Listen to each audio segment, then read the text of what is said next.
Assalamualaikum warahmatullahi wabarakatuh.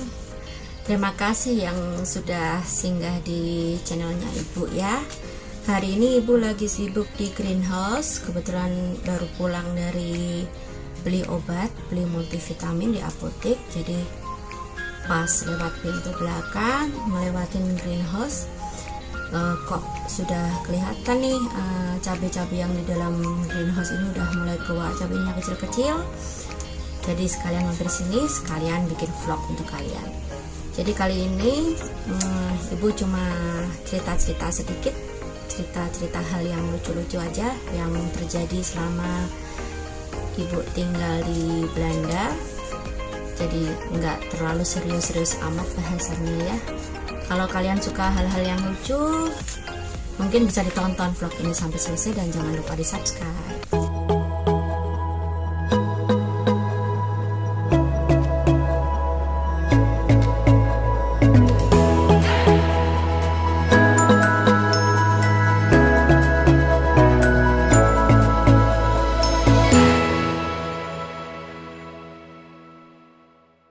Nah, jadi waktu itu pertama kalinya Ibu kan datang ke Belanda ya, ketemu dengan keluarga mertua dan keluarga besar suami yang lainnya seperti tante, om dan keponakan, sepupu gitu kan.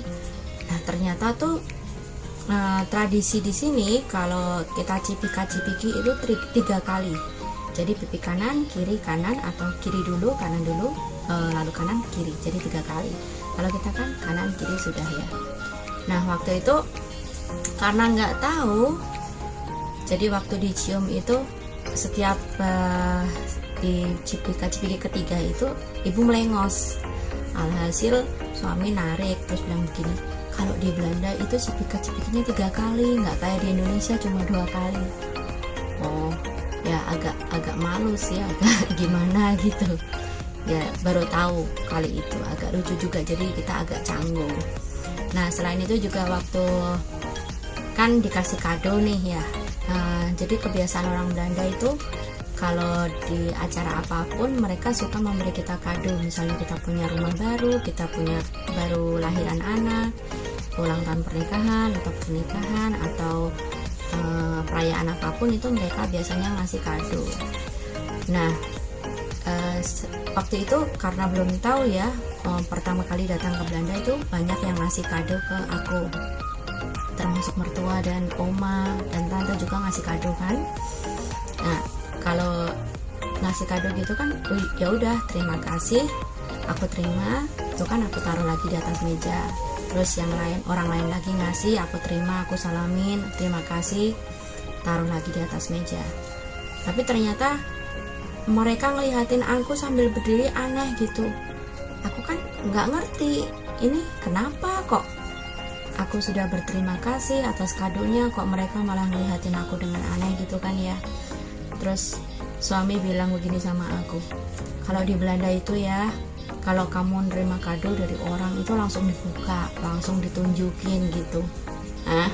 Kan aku agak merasa agak lucu, agak aneh gitu ya. Kalau di Indonesia kan kita kalau diberi sesuatu dengan orang lain kan kita bawa pulang atau nanti kita buka setelah tamunya kita pulang atau gimana, jadi tidak dibuka langsung di depan orangnya. Tapi di Belanda ternyata nggak seperti itu. Jadi kalau kita diberi hadiah oleh seseorang itu langsung dibuka di depan orangnya dan di depan orang-orang lain yang hadir di situ. Jadi agak canggung juga sih sebenarnya. Nah, setelah kejadian itu kalau diberi kado oleh orang lain ya langsung kita buka di depannya. Jadi andai kita suka atau tidak ya mencobalah untuk bersikap sopan dan antusias menerima kado itu, meskipun kadang kado itu nggak sesuai dengan hati kita ya. Namanya juga kan pemberian, ya diterima saja begitu. Nah, itu soal cipika-cipiki dan kado yang agak lucu menurutku. Terus nih ada kejadian lagi yang lucu ya, soal mertua. Jadi waktu itu kan aku ada acara apa ya waktu itu, lupa sih, mungkin kalau nggak salah ulang tahunnya suamiku kayaknya, ulang tahun dia yang kita rayakan bareng pertama kalinya selama aku di Belanda. Jadi aku masak tumpeng nasi kuning dengan lauk komplit gitu kan ya, ada ayam goreng, ada empal daging, ada tahu tempe goreng, rendang, sate dan lain-lain gitu. Ditaruh di atas tampah bambu, di sini ada yang jual, dialas daun pisang gitu, pakai serunding dan lain-lain, pokoknya komplit plit gitu kan. Nah, kan kita belanjanya banyak tuh, aku masaknya juga nyicil beberapa hari karena tamu yang kita undang ya lumayan, ada mungkin 10 orang lah, jadi kan lumayan banyak, apalagi kan aku masak sendiri ya. Nah, selesai masak-masak, waktu itu aku ngundang tamu-tamu yang lain untuk makan siang sih, sekitar jam 1 atau jam berapa. Nah, mertua aku yang perempuan, ibu mertua itu bantuin aku untuk bersih-bersih itu. Beliau datang sekitar 1 atau 2 jam sebelum acara dimulai. Jadi beliau datang itu hanya untuk bantu bersih-bersih aja, nggak bantu masakan. Tentu saja kan beliau nggak tahu masakan Indonesia ya, nyuruh-nyuruh juga nggak enak hati, aku minta tolong beliau. Nah, waktu itu aku sudah selesai masak kan, aku mau mandi. Terus mertua aku bilang, kamu mandi aja sana, persiapan nanti kalau ada tamu datang aku yang bersih-bersih aja. Terus aku bilang, nggak usah mam, aku bantuin bersih-bersih. Dia bilang, nggak usah, bersihin segini doang aku juga bisa, kamu sana mandi dulu. Nah, karena udah disuruh gitu kan ya sama mertua, akhirnya aku nurut, aku mandi. Nah, begitu mandi selesai, rumah sudah bersih, tamu datang dong. Dah, kita ngobrol-ngobrol sampai sore, sampai hampir gelap ya. Acaranya sukses, kadonya banyak, tamunya juga pada suka dengan hidangan yang aku kasih gitu kan, yang aku hidangkan. Mereka appreciate sekali dengan masakan Indonesia, dan aku memang sengaja nggak bikin pedas, sambalnya aku pisahin karena kan ya kebayang sendiri bule makan pedas seperti apa. Jadi kalau suamiku tuh makan pedas udah biasa ya, level kepedesan dia itu sama dengan aku karena ya kita terbiasa masak pedas. Tapi kalau keluarga lainnya kan belum tentu. Jadi misalnya sayur satu panci gitu ada dua atau satu cabai rawit gitu ya, mereka udah masak pedas. Nah, jadi sama sekali nggak bikin sambal. Nah, setelah mereka pulang, udah deh aku gantian bersih-bersih. Sebenarnya ibu mertua aku juga masih mau bantuin bersihin, tapi aku larang, nggak enak hati lah. Aku bilang, nggak usah mam, nanti aku bersihin, santai aja kok, aku bilang gitu. Terus beliau pulang, saudara-saudara lain pulang, tinggal aku sendiri kan ya. Terus waktu aku bersih-bersih, aku nyari tuh di mana daun salam. Daun salam ditaruh di mana sama ibu mertua nih? Kok nggak ada di tempat-tempat bumbu? Tadi kan aku jadiin satu di atas meja dapur tuh, ada bawang putih, bawang merah segala macem, ada laos, ada jahe segala macam di situ. Nah, daun salamnya kemana? Aku cari sampai muter nggak ketemu kan ya. Ternyata dibuang ke tempat sampah. Dibuang ke tempat sampah itu yang daun salam yang semula itu di kantong plastik tuh ya, itu dibuang dalam keadaan campur baur dengan sampah-sampah basah lainnya seperti kupasan sayuran timun, bayam dan lain-lainnya. Jadi udah kotor, udah nggak bisa diambil kan, jijik gitu. Aduh, aku rasanya gimana gitu. Soalnya kan nyari daun salam di sini lumayan susah bener. Nggak ada di supermarket biasa tuh, nggak ada.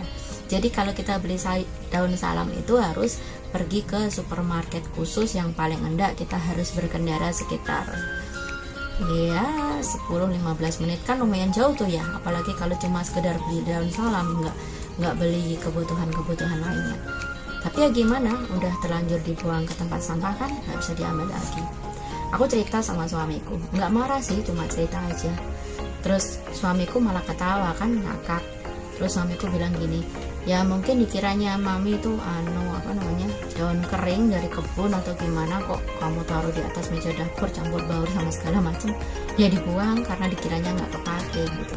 Ya daun salamnya kan kebetulan udah itu ya, udah udah layu kan, agak coklat gitu kan, biasa kalau kita kan masih bisa dipakai ya kalau daun salam seperti itu. Dan banyak lagi yang dibuang sampai nggak ada sisa satupun. Ya sejak kejadian itu sih sebenarnya ya cuma sekali itu sih sebenarnya ibu mertua aku bantu-bantu bersih-bersih di rumah, karena aku kan segan ya kalau beliau bantu di rumah, meskipun beliau dengan senang hati datang bantu-bantu, tapi untuk apa, karena kan aku juga kerjanya juga kerja dari rumah, dan waktu itu kan juga Mas Ena belum lahir, jadi kan belum terlalu repot. Jadi aku bilang sama mertua aku, kalau misalnya datang ke rumahku ya silahkan tulan main aja, nggak usah bantu bersih-bersih atau apa, karena aku bisa melakukan sendiri. Selain itu juga mencegah kalau bumbu-bumbu dapurku dibuang. Begitu. Itu tentang daun salam. Terus ada lagi tuh cerita tentang apa ya, oh itu ke pasar. Aku tuh ke pasar tradisional. Jadi kalau di Belanda sini ada beberapa lokasi pasar tradisional gitu yang bukanya biasanya seminggu sekali kan ya. Ada di beberapa lokasi dan harinya beda. Jadi misalnya kalau di Eindhoven Centrum itu pasar tradisionalnya itu hari Selasa. Jadi dari pagi sampai sore mereka buka pasar tradisional yang jual segala macam itu. Jadi bentuk pasarnya itu di area terbuka seperti lahan parkir atau di apa namanya di tengah-tengah areal pertokoan gitu. Jadi mereka membuat tenda-tenda seperti stand-stand gitu kan ya. Nah mereka jual segala macam tuh.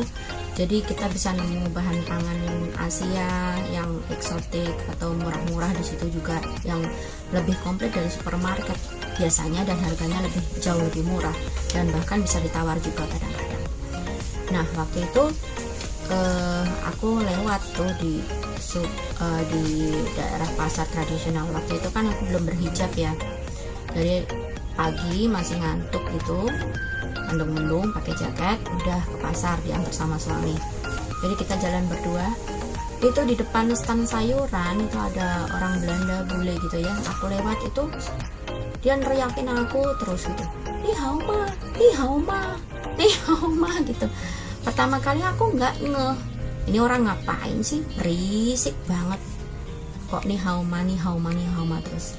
Aku waktu itu cuek aja, aku beli apa namanya sayuran di seberangnya dia kan, beli buncis, beli wortel di seberangnya dia gitu. Aku cuekin aja, aku pikir ngapain, ini orang mungkin lagi nyapa orang di belakangku atau gimana gitu. Ternyata setelah aku balik badan, orang itu masih ni hao ma gitu. Ternyata dari tadi itu dia neriakin aku ni hao ma. Terus aku kan bilang sorry, aku bilang gitu kan. Terus dia bilang ni hao ma. Terus aku terus ketawa, aku sedih, aku bilang ngapain kamu dalam bahasa Belanda ya, dalam bahasa aku lupa waktu itu aku ngomong pakai bahasa Inggris atau bahasa Belanda gitu ya. Terus aku bilang ik ben niet Chinees, ik ben Indonesisch. Aku bilang kan aku bukan orang Cina, aku orang Indonesia. Aku kan bilang begitu. Kalau ni hao ma kan dia pikir aku orang Cina. Ya ini Oman, mentang-mentang mataku nggak bisa melek, sipit waktu itu kan ya, apalagi aku waktu itu masih putih, kalau sekarang mah udah gosong. Jadi dipanggil nih Hauma, pede sekali dia manggil aku nih Hauma, padahal aku bukan orang Chinese kan. Terus aku bilang, oh kamu, terus dia bilang kan, oh kamu orang Indonesia, kalau orang Indonesia itu nyapanya gimana? Aku bilang, halo, hai, apa kabar gitu, aku bilang gitu. Oh terus dia teriak gitu, hai, apa kabar. Sumpah deh, malu-maluin sepasar itu, orang-orang lihat aku ngobrol sama dia tuh ngapain, mungkin yang dipikirnya. Terus habis itu mungkin orangnya hafal sama aku ya. Jadi di hari selanjutnya waktu aku kesana lagi, dia ketawa senyum kayak malu gitu kalau lihat aku, tuh dia langsung nggak pernah nyapa nih hauma lagi seperti sebelumnya. Annoying sih ya sebenarnya, kenapa orang nggak bertanya dari mana kamu berasal atau bagaimana, nggak langsung nih hauma gitu, kayak nggak tahu deh maksudnya apa seperti itu. nggak semua orang yang sipit, nggak semua orang yang putih kulitnya, nggak semua orang yang lurus rambutnya atau berkulit kuning itu orang Chinese kan ya. Orang Asia kan mirip-mirip, harusnya kan tanya dulu, nggak langsung kamu orang Cina ya. Tapi selama di Belanda sini sih sering ya, dulu orang mengira aku waktu aku belum ngomong gitu ya, misalnya mereka ketemu aku di supermarket atau di mana gitu kan, mereka selalu berpikir aku tuh orang Thailand atau Filipina.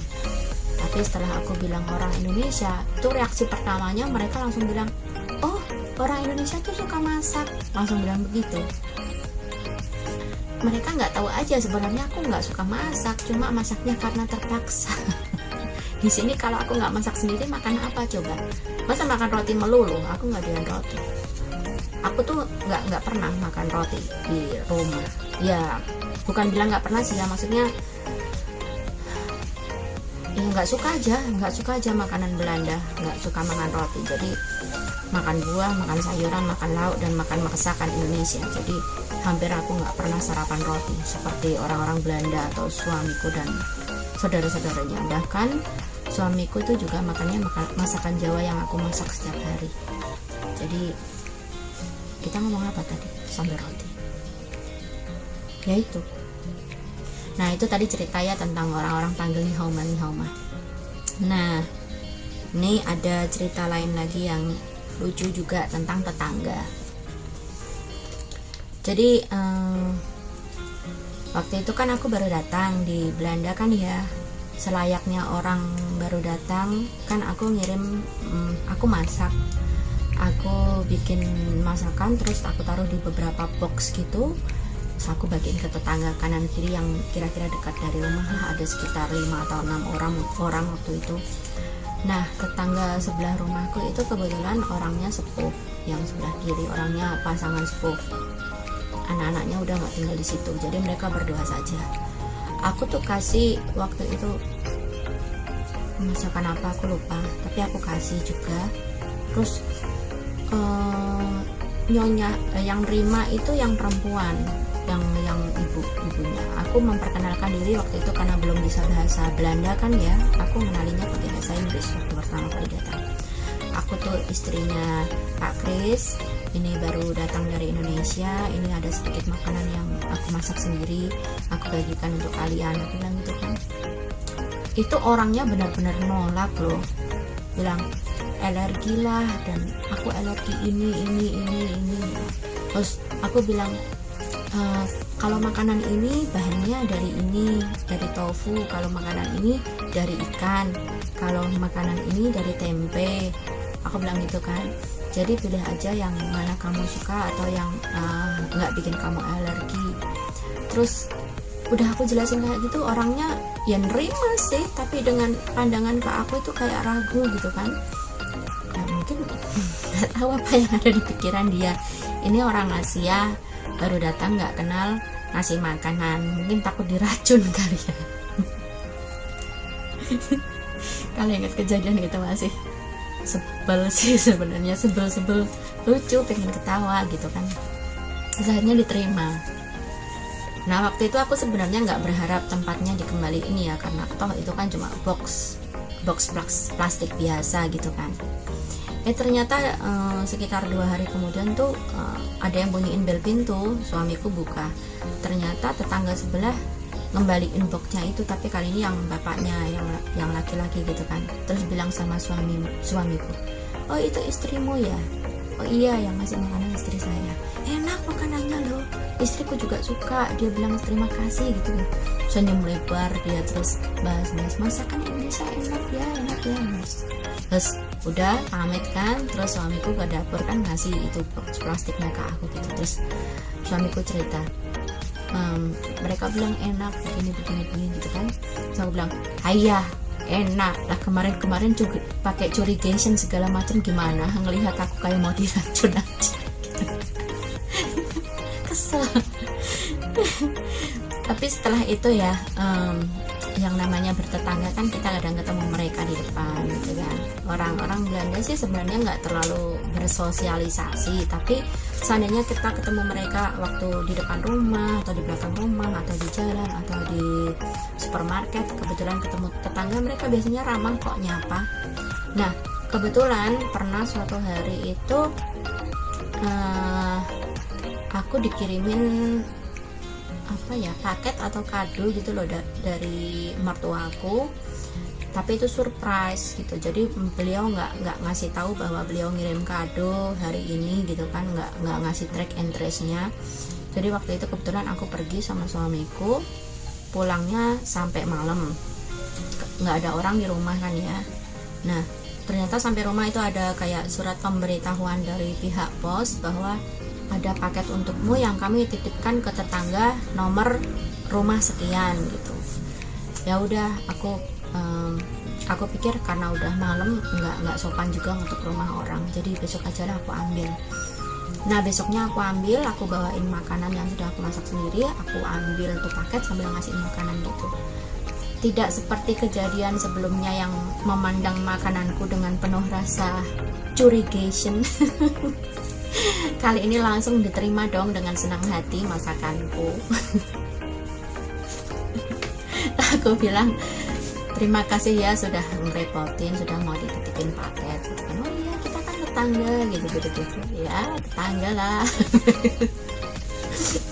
Sejak saat itu kalau aku masak apapun aku kasih ke tetangga, mereka menerimanya dengan sangat senang hati, nggak ada pandangan ragu lagi, dan bahkan cenderung antusias, dan mereka selalu bilang masakanku enak.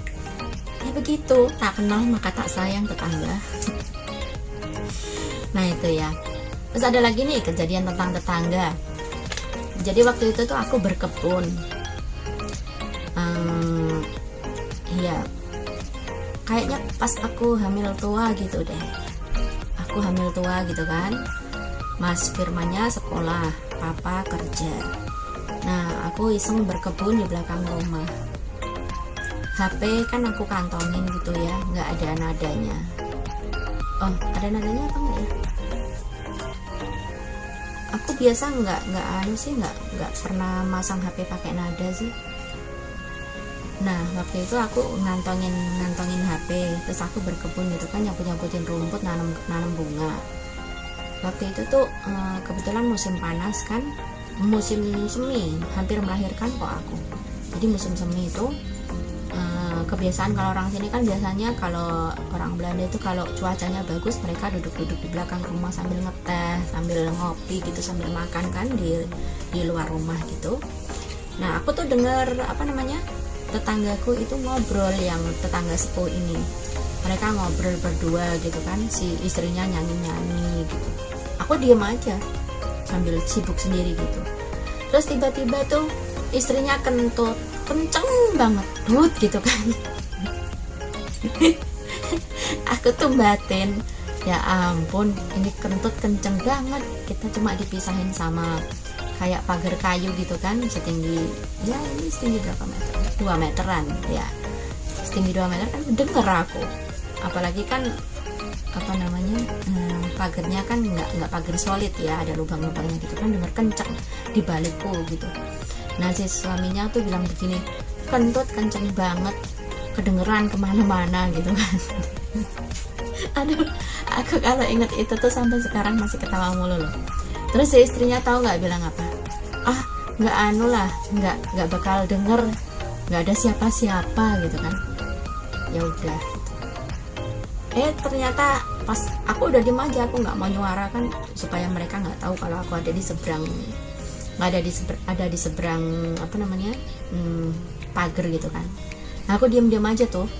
Nah ternyata HP ku tuh bergetar gitu kan. Aku lihat, wah si papa telepon nih. Nah, biasa kan dia selalu telepon kalau pas jam istirahat atau pas jam sela kerja gitu kan, dia telepon kan untuk ngontrol keadaanku, karena dia kan sedikit khawatir karena aku udah hamil tua. Telepon, ya mau nggak mau aku angkat lah, soalnya kan kalau aku ngangkat terus masuk ke dalam kelamaan, biasanya kan dia nggak mau nelpon lagi, karena kan nggak enak kalau terlalu sering menelpon di jam kerja gitu kan. Nah akhirnya aku angkat di situ, aku bilang, halo ya papa, aku lagi berkebun gitu kan. Nah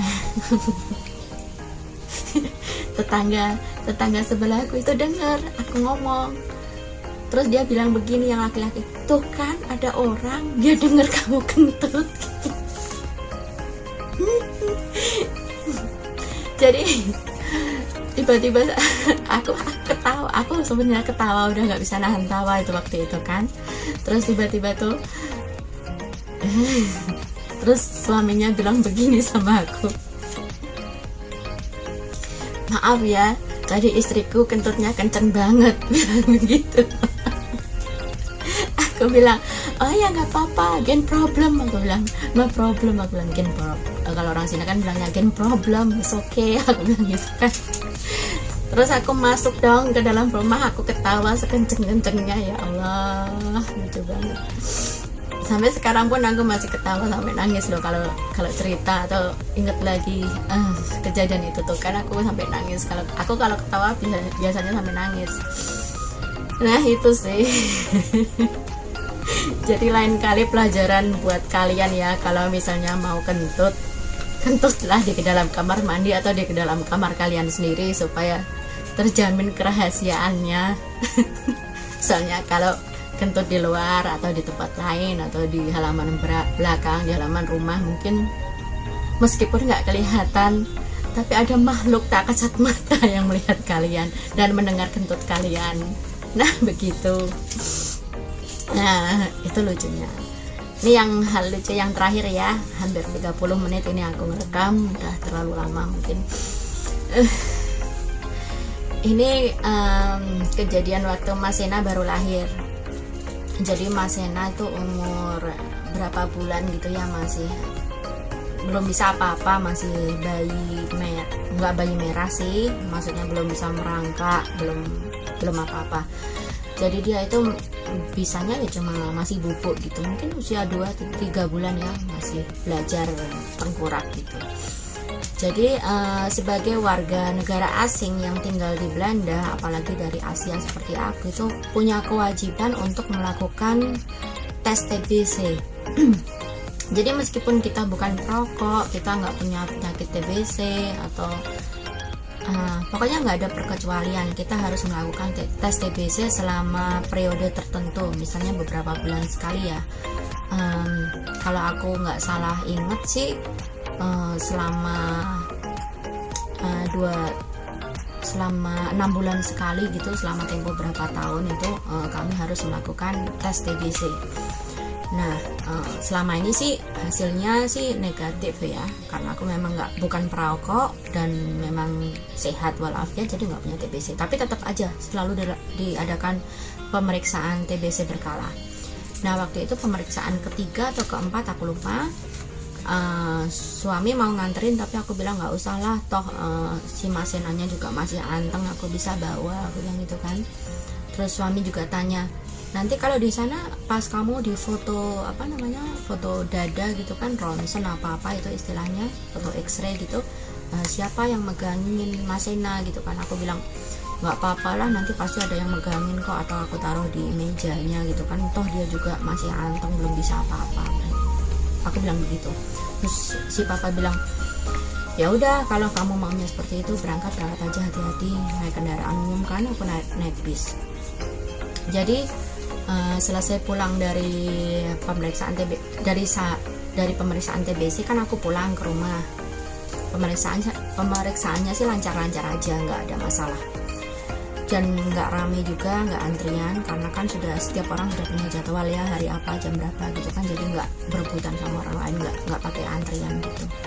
Nah setelah aku naik bis kan, aku duduk di bagian depan bis tuh, karena kalau di bagian depan bis itu kan tempat duduk khusus untuk ibu hamil, ibu yang bawa anak, orang-orang jompo, orang-orang difabel, itu ada tempat duduk khusus yang di bagian depan bis. Nah aku kan duduk di situ sebelahan sama seorang oma, seorang nenek gitu. Jadi beliau itu duduk di jendela di sebelah kananku, aku di sebelah kirinya. Waktu itu aku udah pakai hijab sih. Nah terus beliau tuh ngeliat aku atas bawah gitu kan. Aku diliatin cuma senyum ngangguk gitu kan, pengen nyapa juga nyapa apa gitu kan. Karena kalau terus terang kenapa aku nggak mau nyapa cuma sekedar senyum, kenapa? Karena gini, waktu itu bahasa Belanda aku belum begitu bagus ya. Kalau misalnya aku nyapa seseorang dan beliau mulai ngajak ngobrol, nanti aku yang ngejebak sendiri, aku bingung. Nanti biasanya mereka akan ngomong lebih banyak, ngobrol dan lain-lain, ini itu yang pakai dialek mereka. Ngerti kan dialek? Jadi seperti gini, seperti mertuaku aja lah. Mertuaku itu kalau ngomong sama aku itu pakai dialek dari kampungnya mereka atau desanya mereka atau tempat kelahiran mereka. Jadi bahasa Belanda yang susah untuk aku mengerti. Bukan seperti generasi mudanya yang aku bisa dengan mudah ngobrol dengan mereka pakai bahasa Belanda mereka.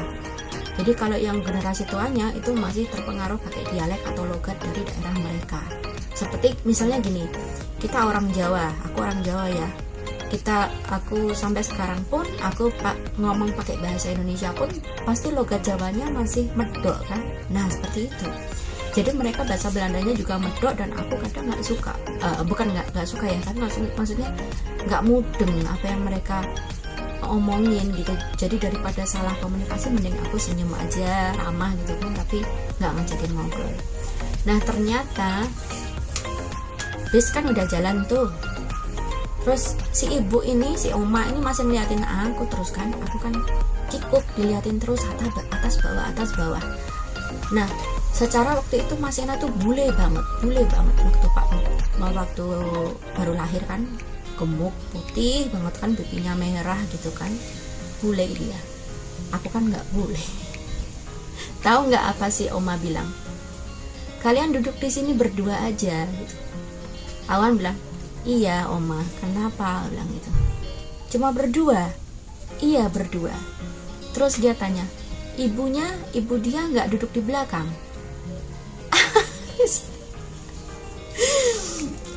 Aku takjub sampai situ, speechless, nggak tahu jawab apa. Aku bilang, ibunya? Iya ibu ini, ibu bayi ini nggak duduk di belakang. Aku bilang, aku ibunya. Aku bilang gitu ya. Desa mein son, aku bilang gitu kan, ini anakku, ini anak lelakiku, aku bilang gitu kan. Terus dia tuh kayak kaget gitu, terperangah gitu, kayak malunya setengah mati, mukanya sampai merah gitu kan. Dia sorry. Terus dia langsung melengos dong, lihat jendela, langsung nggak nyapa lagi. Terus aku juga mikir, sampai situ aku mikir, ibunya di belakang ya, dia pikir aku apaan, babysitternya atau pembantunya. Aduh, tampang bukan nyonya bule ya. Ini anakku, bukan anak juraganku, apalagi anak nyulik, bukan. Jadi dia pikir itu aku babysitter atau pengasuh si bayi ini, si Mas Ena ini, dan ibunya duduk di belakang dan dia nyuruh aku duduk di depan. Begitu. Aku kesel gimana gitu kan. Sampai rumah aku cerita sama suami, terus suamiku bilang begini, lain kali kamu pakai itulah papan nama, pakai panah gitu, ini anakku. Tulisin kayak gitu. Ampun deh. Ya udah cukup itu. Kalau kelamaan aku bikin videonya nanti Mas Enanya teriak-teriak di dalam. Ini sengaja ngumpet di sini supaya dia nggak ganggu, dia nggak dengar. Karena kalau setiap kamera on dia pasti maunya ngomong sendiri, nanti tiba-tiba dimatiin sendiri kameranya, aku jadi nggak bisa bikin vlog. Jadi terima kasih bagi kalian yang sudah menonton vlog ini sampai selesai. Kalau kalian suka dengan obrolan kita hari ini, silahkan berikan like ya yang banyak, di share juga supaya teman-teman yang lain juga tahu kalau ada vlog ini. Maklum lah, vlog baru kan butuh subscriber gitu loh. Dan juga ajakin mereka untuk subscribe ya, karena bagaimanapun juga support kalian itu sangat-sangat membuatku bersemangat untuk membuat vlog berikutnya. Jadi sampai sini, sampai jumpa. Semoga kalian sehat walafiat semuanya, yang sakit segera pulih, keadaan ekonomi membaik, amin ya robbal alamin. Terima kasih. Assalamualaikum warahmatullahi wabarakatuh.